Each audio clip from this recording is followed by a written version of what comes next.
বৰপেটাটো উচ্ছেদ হ'বই লাগিব। বৰপেটাত উচ্ছেদ নহ'লে উচ্ছেদ দেখোন সম্পূৰ্ণই নহ'ব। বৰাকৰ পৰা ব্ৰহ্মপুত্ৰ বিভিন্ন জাগাত বিভিন্ন এভিকশ্যন হ'বলগীয়া আছে। 29 লাখ বিঘা মাটি বেদখলকাৰীৰ কবলত আছে। কিন্তু একেদিনাই সকলো কাম কৰিব নোৱাৰি। আমাৰ উৰিয়াম ঘাটত বহুত ডাঙৰ এভিকশ্যন এটা হৈ গ'ল। অহা কেইদিনমানৰ ভিতৰতে লখিমপুৰত এটা এভিকশ্যন আছে। গুৱাহাটীতো এটা ডাঙৰ এভিকশ্যন হ'ব। 5-6 বছৰ লাগি থাকিলেহে গোটেই মাটিখিনি মুক্ত হ'ব। আমিতো কোৰ্টৰ অনুমতি লৈ কৰিছোঁ। আইন মানে কোন? আইনটো UDFৰ মতে আইন নহয়, আইনটো হাইকোৰ্টৰ মতেহে।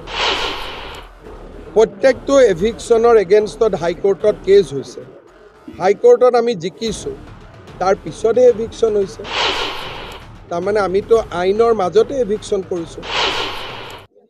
মই 20 আগষ্টলৈকে BTRৰ 40টা সমষ্টিতে সভা কৰিম। 21 বা 22 তাৰিখে আমি সিদ্ধান্ত ল'ম আমি কেইটা সমষ্টিত ইলেকশ্যন উঠিম।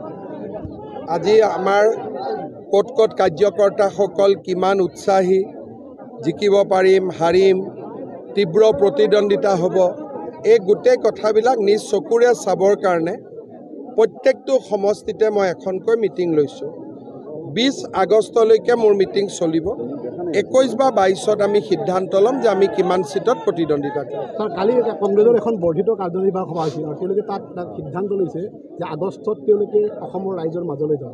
তাৰমানে কি ৰাইজৰ মাজত যোৱা নাই নেকি কংগ্ৰেছ নেকি? চাওক, এই কংগ্ৰেছৰ কথা বতৰা ক'ব খুব দিগদাৰ। আজি আগষ্টত যাব, এপ্ৰিলত ইলেকশ্যন খেলিব। ইমান দিন দেখোন চাহ চিনাকিটোৱে নহ'ব। BJP অলৰেডি ৰাইজৰ বুকুৰ মাজত সোমায়ে গ'ল। তেওঁলোকে যোৱা আৰম্ভহে কৰিব। গতিকে আপোনালোকে নিজেই বুজি পাব। ছাৰ, অসমৰ বিভিন্ন প্ৰান্তৰ উচ্ছেদ চলিছে আৰু আপোনাক বহুত খিলঞ্জীয়ালৈকে সমৰ্থনো কৰিছে আৰু যিসমূহ অঞ্চলত আছে তাত কি চলিব? চাওক, বৰাকৰ পৰা ব্ৰহ্মপুত্ৰ বিভিন্ন জাগাত বিভিন্ন এভিকশ্যন হ'বলগীয়া আছে। 29 লাখ বিঘা মাটি বেদখলকাৰীৰ কবলত আছে। কিন্তু একেদিনাই সকলো কাম কৰিব নোৱাৰি। আমাৰ উৰিয়াম ঘাটত বহুত ডাঙৰ এভিকশ্যন এটা হৈ গ'ল। অহা কেইদিনমানৰ ভিতৰতে লখিমপুৰত এটা এভিকশ্যন আছে। গুৱাহাটীতো এটা ডাঙৰ এভিকশ্যন হ'ব। আমাৰ বনাঞ্চলত যিবিলাক বাংলাদেশী মূলৰ মানুহ বহি আছে। গতিকে এই ধৰণে প্লেনিং কৰি কৰি গৈ থাকিব লাগিব। কিন্তু এইটো 2 মাহ 3 মাহ এবছৰৰ কাম নহয়। 5-6 বছৰ লাগি থাকিলেহে গোটেই মাটিখিনি মুক্ত হ'ব। আপোনালোকেতো নিজে দেখিছে ৰাইজৰ যিমান উৎসাহ। গতিকে মইতো যিমান মই ভাবোঁ যে UPPLটো ডেফিনেটলি খেলিব লাগিব। BPFেও খেলিবই লাগিব ইলেকশ্যন, কাৰণ তেওঁলোকে BTR তেওঁলোকৰ মেইন। মই নিজৰ দৃষ্টিভংগীৰে ভাবোঁ যে AGP দলে ইলেকশ্যন খেলাৰ আগতে চিন্তা কৰি ল'ব, জিকিবৰ কাৰণে খেলিব লাগে, BJPক হৰুৱাবৰ কাৰণে খেলিব নালাগে। যদি নিজে জিকে ডেফিনেটলি AGP ইলেকশ্যন খেলক, মোৰ শুভেচ্ছা আছে। কিন্তু অমুকত ইলেকশ্যন খেলি খালি BJPক হৰুৱাই দিম, তেনেকুৱা হ'ব নালাগে। তেতিয়া তাৰ প্ৰভাৱ বিধানসভা নিৰ্বাচনতো পৰিব। কিন্তু ক'ৰবাত যদি AGP জিকিব পাৰে তেওঁলোক উঠক, তাত আমি আপত্তি নকৰোঁ। সাক্ষাৎ কৰিছে, তেওঁলোকে কৈছে যে যিসকল মানুহক উচ্ছেদ কৰিছে উচ্ছেদিতসকলক মানে তেওঁলোকক আইন বিৰুদ্ধভাৱে কৰা হৈছে। কেনেকৈ? আমিতো কোৰ্টৰ অনুমতি লৈ কৰিছোঁ।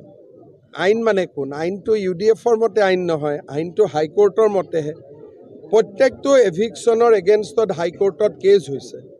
হাইকোৰ্টত আমি জিকিছোঁ, তাৰ পিছতহে এভিকশ্যন হৈছে। তাৰমানে আমিতো আইনৰ মাজতে এভিকশ্যন কৰিছোঁ। আজি ইমান দিনে অসমৰ মানুহক তেওঁলোকে কৈ আছিল যে গৰাখহনীয়াত মাটি গ'ল, থাকিব জাগা নাপাই আমি আছোঁ।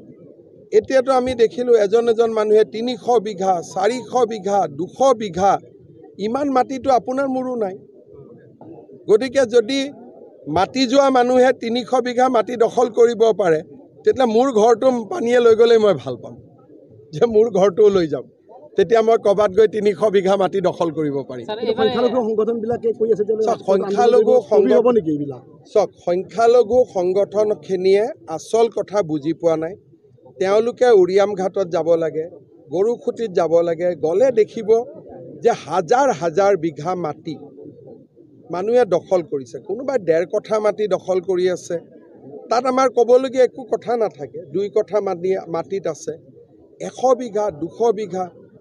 মই 7 তাৰিখে সাংবাদিকসকলক দেখুৱাম লখিমপুৰৰ ভিজিয়াৰ এটাত তেওঁলোকে দখল কৰিছে, মানুহ থকা নাই, খালি পুখুৰী বনাইছে। তাৰমানে ব্যৱসায় কৰিবৰ কাৰণেও মাটি দখল কৰিব নেকি? সংখ্যালঘু সংগঠনসকলে এই কথাবোৰ বুজা উচিত, কাৰণ নহ'লে মানুহৰ ক্ষোভ বহুত দিন ঢাকি ৰাখিব নোৱাৰে। আজিতো মই এইবিলাক কৰি আছোঁ কাৰণে মানুহৰ খংটো কমি আছে, কিন্তু মানুহৰ মনততো খং আছে যে এনেকৈ 200 বিঘা 300 বিঘা নতুন নতুন হিন্দু জনবসতিৰে পূৰ্ণ একোটা সমষ্টিত সোমাই যায়, ভোটৰ পেটাৰ্ণটোকে বদলাই দিয়ে। কিমান দিন মানুহে সহ্য কৰিব? চৰকাৰ পিছুৱাই আহিব নেকি ছাৰ? মইতো এইটো কথা জানো যে হিমন্ত বিশ্ব শৰ্মাইতো আজিলৈকে ক'তো পিছুৱাব শিকা নাই, বাকী ভগৱানৰ ওপৰত কথা। কাৰ এইটোতো সঁচা কথা, আমি দাখিল কৰা নাই। আমি নৱেম্বৰতে বিধানসভাত দাখিল কৰিম আৰু বিধানসভাই মঞ্জুৰি দিলে তাৰপিছত দিল্লীত যাব। এইটো খুব ভাল কথা হ'ব যদি BPF আৰু UPPL একলগ হয়, সেইটো অসমৰ বাবে মংগল। আৰু সেইকাৰণে মই দুয়োটা দলকে মই নিজেও লগ পালে কওঁ যে একত্ৰিত হ'ব লাগে। কেইদিনমান আগতে BPFৰ 3জন MLA মোক লগ কৰিব গৈছিল।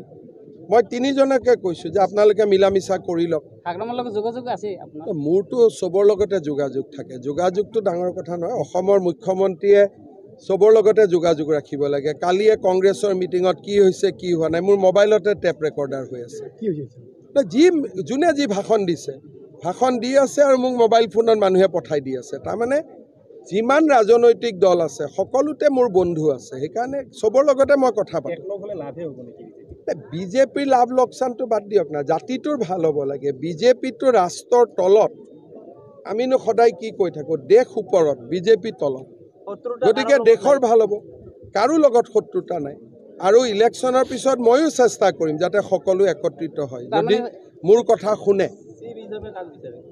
চিফ হিচাপে বড়োলেণ্ডৰ ৰাইজে যাকে বিচাৰে, মই কেনেকৈ চাওক বৰপেটাতো উচ্ছেদ হ'বই লাগিব। বৰপেটাত উচ্ছেদ নহ'লে উচ্ছেদ দেখোন সম্পূৰ্ণই নহ'ব। আৰ্ম লাইচেন্সৰ ক্ষেত্ৰত ক্লিয়াৰ আছে যি 3টা জেনেৰেশ্যনৰ অসমীয়া, জাতি ধৰ্মৰ কথা নাই। যোনে 3টা প্ৰজন্ম অসমত আছে তেওঁলোকে আবেদন কৰিব পাৰিব। চব খালী হৈ যাব এতিয়া। য'তেই নটিচ পাইছে মানুহে মোক সহযোগিতা কৰি নিজেই আঁতৰি গৈ আছে। চাওক BTR চৰকাৰৰ নীতি BTR চৰকাৰে জানিব, কিন্তু মই এটা কথা কওঁ যে দুখীয়াক উচ্ছেদ নকৰিব, কিন্তু 300-400 বিঘালৈ বহি থকা মহাজনকেইটাক আপুনি কিয় উচ্ছেদ নকৰিব? এতিয়া চৰবিলাকতো গোটেইটো মাতব্বৰবিলাকে মাটিবিলাক ৰাখি থৈ দিছে। দুখীয়াৰ হাতত ক'ত মাটি আছে? এই কোনো সংগঠনে মাতব্বৰৰ এগেইনষ্টত আন্দোলন নকৰে, কয় মাটি নাই। মইতো হেলিকপ্টাৰত যাওঁ, দুনিয়াৰ মাটিয়ে মাটি। মইতো এতিয়াও ঘূৰি যাওঁতে হেলিকপ্টাৰত মাটি চাই যাম, কিন্তু মাটি নাই কিয়? মাতব্বৰে মাটিবোৰ দখল কৰি থৈছে। তাৰ কাৰণে মানুহবোৰ গুৱাহাটীত গৈ আছে, ডিব্ৰুগড়, তিনিচুকীয়া, য'তে ত'তে গৈছে। গতিকে সংখ্যালঘু সংগঠনবিলাকে যদি মুছলমান মানুহক ভাল পায়, মাতব্বৰৰ পৰা মাটিবোৰ লৈ 1 বিঘা চবক ভগাই দিয়ক, সমস্যা সমাধান। চব আহিব লাগে ভাই, যিমানে আহে BTRৰ মানুহে অনুভৱ কৰিব যে আমিও গণতান্ত্ৰিক অঞ্চল এটাত আছোঁ। সেইকাৰণে যিমান ইলেকশ্যন শান্তিপূৰ্ণ হয় সকলোৱে পাৰ্টিচিপেট কৰে, BTRৰ ভৱিষ্যতৰ বাবে এইটো ভাল হ'ব। আপুনি পিকনিক খাৱাৰ কথা কৈছিল যোৱা বছৰ, এইবাৰ খাব নেকি হাগ্ৰামাৰ ঘৰৰ ওচৰত? চাওক হাগ্ৰামাৰ লগত যি পৰিৱেশত যি কথা কোৱা হৈছিল, তাৰ পৰৱৰ্তী সময়ত সকলোৱে নিজৰ কথা বুজি পালে আৰু সেইকাৰণে BPFে যোৱা 5 বছৰ বিধানসভাতো আমাক সমৰ্থনে দি আছে। গতিকে আমাৰ অসুবিধাটো ক'ত আছে? বিজেপিৰ যে ক'তো ভুল নাছিল সেইটোতো সকলোৱে মানি লৈছে। চাওক মই নাজানো, এই সমষ্টিকেইটা ঘূৰিলে মই গম পাম, কাৰণ মই কোনো জেগাত এনেই কথা নকওঁ। এবাৰ মই 20 আগষ্ট তাৰিখে যদি মোক সোধে আপোনালোকে বিজেপিয়ে কিমান পাব, থুলমূল ধাৰণা এটা মই দিব পাৰিম। ঠিক আছে, থেংক ইউ ছাৰ।